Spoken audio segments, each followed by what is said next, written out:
Então aí, né, pessoal, mais um caso revoltante. O caso do venezuelano Jeremias, de 7 anos, que estava desaparecido, né, há bem dizer 5 dias atrás. Ele morava ali com a sua avó em São Paulo, né.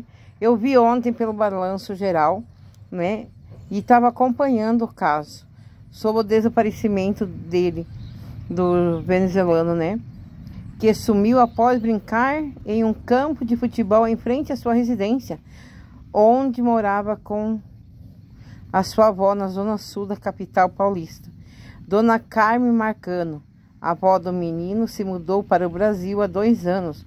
Jeremias mudava, né? Jeremias ali, né? Estava morando com sua avó, né? E o seu tio, em uma casa que faz parte do terreno de uma escola. Atualmente, a mãe dele vive em outro estado, em Amazonas, e se mudaria para São Paulo já no próximo mês. Lembrando que a mãe dele está grávida, né, do menino. No dia em que ele desapareceu, Jeremias estava brincando no campo, acompanhado de outras crianças, né, mais próximas ali. A avó estava sentada na porta da casa, observando. No entanto, por volta das 15 horas, a dona Carmen precisou entrar por alguns minutos. Quando retornou para chamar o garoto, percebeu que ele já não estava mais lá. E segundo a avó, tinha muita gente no local. E a pessoa responsável pela administração do campo disse que o menino saiu com um rapaz que era seu irmão. Porém, ele não tem nenhum irmão. Além disso, ele ainda não tinha, né, aprendido a falar o português também, né, pessoal? O que deixou a família ainda mais desesperada.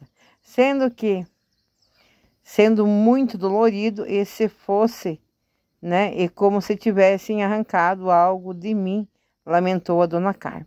Mas aí, para surpresa, né, a gente tem o tio aí que tem uma relação com outro rapaz, né?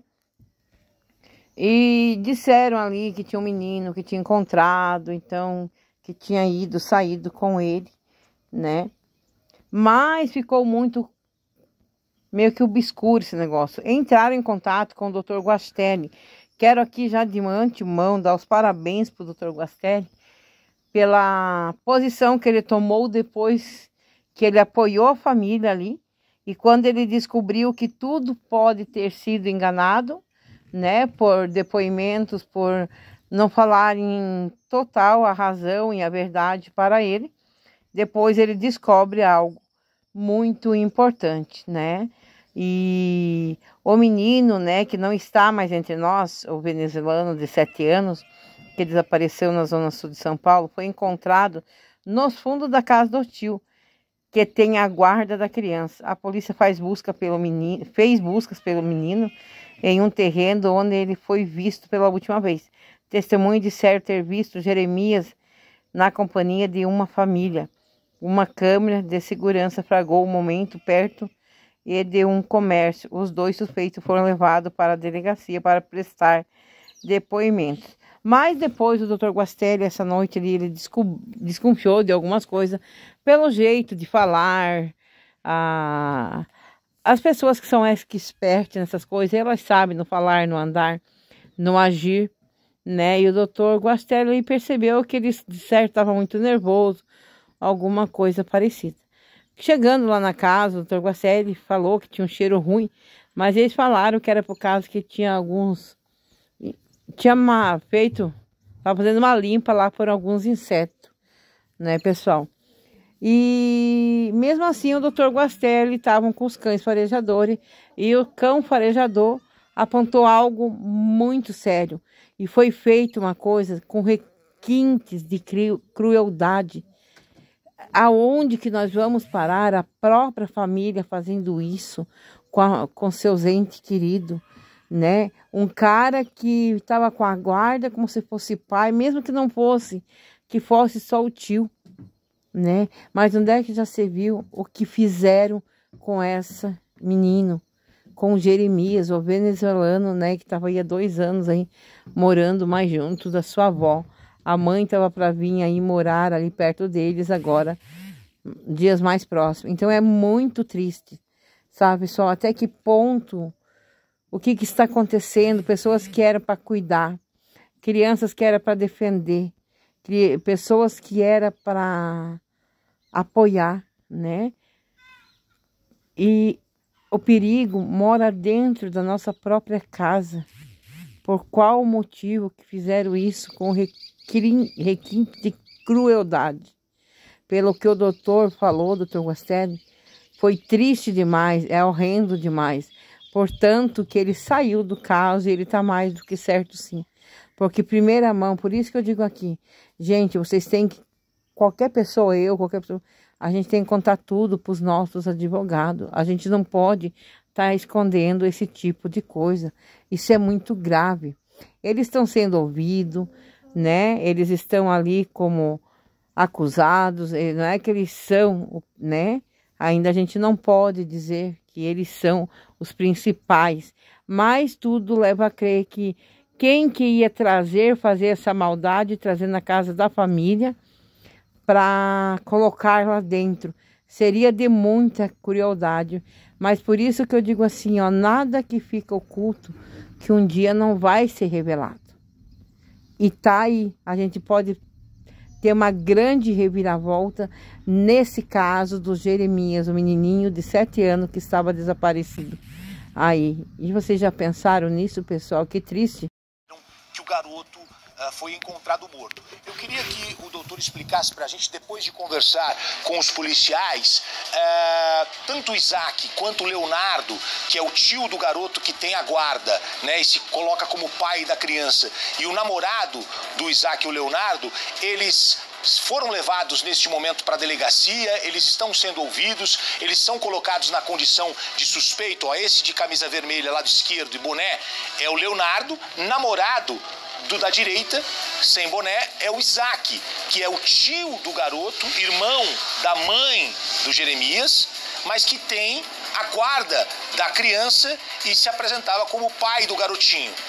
O menino foi encontrado na casa dele.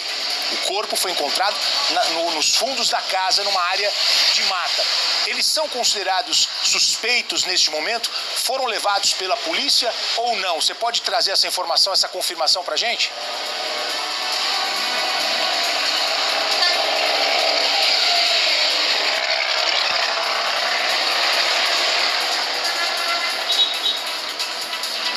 Até o momento que eu estava lá, há cerca de 20 minutos, eles ainda estavam, tá, na residência lá, aguardando, né, a autoridade policial para poder, né, conduzi-los até o distrito policial.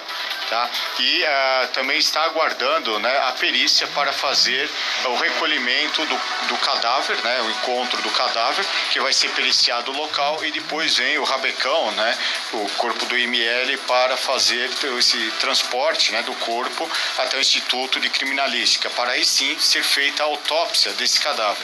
Então, muito provavelmente, dentro, vamos dizer, de 2 horas, eles serão conduzidos, né, até o 25º DP, ou provavelmente para o DHPP, para a sede lá do Departamento de Homicídios no centro de São Paulo, porque esse caso, né, desde ontem estava lá no setor de desaparecidos, né? E o que chamou a atenção, assim, Gotino, desse caso, é que quando eu fui procurado na segunda-feira por uma pessoa que pediu ajuda, era para ajudar a encontrar o Jeremias com vida, né? E essa era a nossa expectativa. Mas depois dessa madrugada, quando eu fui acionado, tá, para acompanhar, né, o pai e o companheiro no 48º Distrito Policial às 2 horas da madrugada, né, aí eu comecei a sentir o clima muito tenso, né, com relação aos pais, ao casal. Tá, e isso, infelizmente, assim, já me começou a deixar com a pulga, vou pôr assim, atrás da orelha, né? E aí, depois, aqui, com a positivação do cadáver no quintal da casa, né? Eu conversei com os dois e expliquei que, a partir daquele momento, já não fazia mais parte deles, né, nesse caso aí horrendo, vou pôr assim por bem dizer. Perfeito.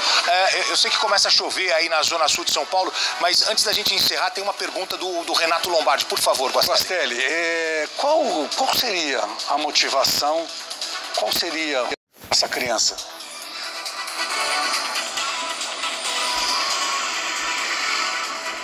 Desculpa, eu vou pedir para repetir, porque infelizmente passou um caminhão aqui e fez muito barulho. Qual seria a motivação? Por que eles fizeram isso com a criança que eles criavam, que eles cuidavam? Tanto é que agora, antes de vir embora, né, sair do local, eu fui conversar com os dois, reservadamente, na condição de advogado ainda, do Isaac, né, e perguntei para eles, né, o que de fato tinha ocorrido, né. Os dois negaram veementemente que tinham feito qualquer coisa com a criança, qualquer crueldade, qualquer maldade, né, e eu estranhei, eu falei para eles, desde o início da manhã, quando no 48º DP nós estávamos lá, a sua mãe compareceu e alertou para você, Isaac, que tinha polícia aqui na sua casa, né? Você já ficou muito preocupado, né? E depois, quando eu estava vindo do 48º DP até a residência deles, né, para poder buscar as roupas, né, para entregar para os cães farejadores, né, ele veio e me contou que esse fim de semana, né, tinham matado, os cães dele tinham matado muitos ratos, que estavam um cheiro horrível no quintal. Eu logo estranhei. Entrei na casa, realmente um cheiro muito forte de cadáver, né, mas como ele tinha falado que era rato, não levei em consideração. E aí eu falei, então por que vocês mentiram para mim, né? Aí vem sempre a mesma história, Lombardi, Gotino, né? Não fizemos, negamos, não somos nós, né? Isso é uma armação contra nós. Eu falei, então, a partir de agora, vocês vão ser conduzidos até o distrito policial, vocês vão falar com a autoridade policial, vocês vão dar a versão, é direito de dar a versão ou se negarem, né? E vai ser constituído um novo defensor público ou particular. Muito bem. Eles são colocados neste momento como suspeitos. Eles negam a participação. E a polícia? O que a polícia acredita neste momento pela sua experiência e pelo seu contato com os policiais que ali estavam? Inclusive, ótimo trabalho, não só da polícia, mas também da guarda municipal com os cães farejadores. Pela sua conversa ali com os profissionais da segurança, o que eles entenderam desse caso até o momento? Então, o que eles entenderam, os policiais que estavam lá presentes, né, eles entendem que o casal são os responsáveis pela morte desse garoto, né? Agora vai ser apontada a perícia como aconteceu a morte dessa criança. Então, aí, pessoal, como vocês viram, né, o Dr. Guastelli. E a gente tem que reconhecer que ele está certo, todo mundo tem o direito de defesa, tem-se, mas não nesse requinte de crueldade, aí, principalmente, né, fazendo isso com o próprio sobrinho, seu ente, né, familiar próximo, para vocês verem que hoje em dia nem a própria família escapa. Então, isso daí, pessoal, desde já o meu agradecimento a todos vocês que ficaram aqui até o final. Eu parabenizo pela essa atitude que o Dr. Guastelli teve a esse caso. É um caso horrendo, um caso que não merece serem, por mim, eles tinham que apodrecer na cadeia.